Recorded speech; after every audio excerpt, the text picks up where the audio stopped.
തമിഴ് ചലച്ചിത്ര താരം ഡാനിയൽ ബാലാജി അന്തരിച്ചു. ഹൃദയാഘാതത്തെ തുടർന്ന് ചെന്നൈയിൽ വെച്ചായിരുന്നു അന്ത്യം. അദ്ദേഹത്തിന് 48 വയസ്സ് പ്രായമുണ്ടായിരുന്നു. ചില മലയാള സിനിമകളിലൊക്കെ തന്നെ അദ്ദേഹം അഭിനയിച്ചിട്ടുണ്ട്. ചെന്നൈയിലെ ഡാനിയൽ ബാലാജിയുടെ വീട്ടിൽ നിന്ന് ഞങ്ങളുടെ പ്രതിനിധി മനീഷ് മൂർത്തി തത്സമയം ചേരുന്നു. മനീഷ്, എന്താണ് 48 വയസ്സിലൊക്കെ മരണം ഉണ്ടാവുക? അതും ഒരുപക്ഷെ അദ്ദേഹം എസ്റ്റാബ്ലിഷ് തുടങ്ങുന്ന ഒരു സമയത്ത് എന്തൊക്കെയാണ് വിവരങ്ങൾ?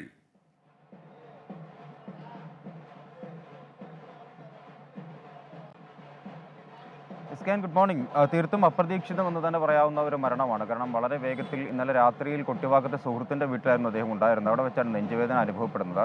അവിടെ സ്വകാര്യ ആശുപത്രി എത്തിച്ചെങ്കിലും 10:30 മണിയോടുകൂടി അദ്ദേഹത്തിൻ്റെ മരണം സ്ഥിരീകരിക്കുകയായിരുന്നു. നമ്മളിപ്പോൾ ഉള്ളത് അദ്ദേഹത്തിൻ്റെ അയനാവരത്തെ അദ്ദേഹത്തിൻ്റെ വീട്ടിലാണ്, വീട്ടിൻ്റെ സമീപത്താണ്. അദ്ദേഹത്തിൻ്റെ നിരവധി ആളുകൾ അവിടേക്ക് ഇന്ന് പുലർച്ചെ തന്നെ അദ്ദേഹത്തിൻ്റെ മൃതദേഹം ഇവിടേക്ക് എത്തിച്ചിട്ടുണ്ട്.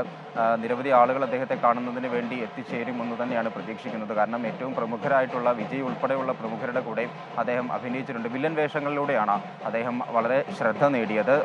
മലയാളത്തിൽ 2004 ബ്ലാക്ക് എന്ന ചിത്രത്തിലൂടെയാണ് അദ്ദേഹം മലയാളത്തിൽ അരങ്ങേറ്റം കുറിക്കുന്നത്. പിന്നീട് ഭഗവാൻ, ഡാഡി കൂൾ, നവംബർ റെയിൻ തുടങ്ങിയ നിരവധി ചിത്രങ്ങളിലും അദ്ദേഹം വേഷമിട്ടു.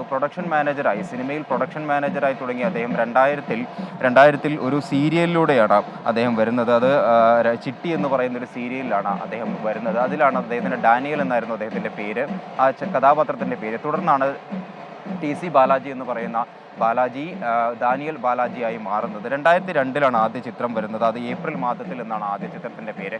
പക്ഷേ അദ്ദേഹം ശ്രദ്ധേയനാവുന്നത് സൂര്യയുടെ കാക്ക എന്ന ചിത്രത്തിലൂടെയാണ് അദ്ദേഹം ശ്രദ്ധേയമാവുന്നത്. പിന്നീട് ഇങ്ങോട്ട് ഓരോ വർഷങ്ങളിലും കൃത്യമായ ഇടവേളകളിൽ നല്ല നല്ല വില്ലൻ വേഷങ്ങൾ, പ്രത്യേകിച്ചും നമ്മൾ കണ്ടിട്ടുള്ള വിജയുടെ ഭൈരവയാണെങ്കിലും ബിഗിലാണെങ്കിലും ഒക്കെ വളരെ നല്ല വേഷങ്ങൾ, വില്ലൻ വേഷങ്ങളിലൂടെ അദ്ദേഹം ശ്രദ്ധ നേടിയിരുന്നു. ഏകദേശം 40ഓളം ചിത്രങ്ങൾ അദ്ദേഹം അഭിനയിച്ചിട്ടുണ്ട്. മലയാളം, തമിഴ്, തെലുങ്ക്, കന്നഡ ഈ 4 ഭാഷകളിലാണ് അദ്ദേഹം അഭിനയിച്ചിട്ടുള്ളത്. ഇന്നിപ്പോൾ ഉച്ചയ്ക്ക് ശേഷം 2 മണിക്ക് ശേഷമായിരിക്കും അദ്ദേഹത്തിൻ്റെ സംസ്കാര ചടങ്ങുകൾ എന്നുള്ളതാണ് നമുക്ക് ലഭിക്കുന്ന വിവരങ്ങൾ. അത് ഇവിടെ തന്നെ പുരസവാക്കത്തുള്ള ശ്മശാനത്തിലായിരിക്കും അദ്ദേഹത്തിൻ്റെ അന്ത്യകർമ്മങ്ങൾ നടക്കുക എന്നുള്ളതാണ്.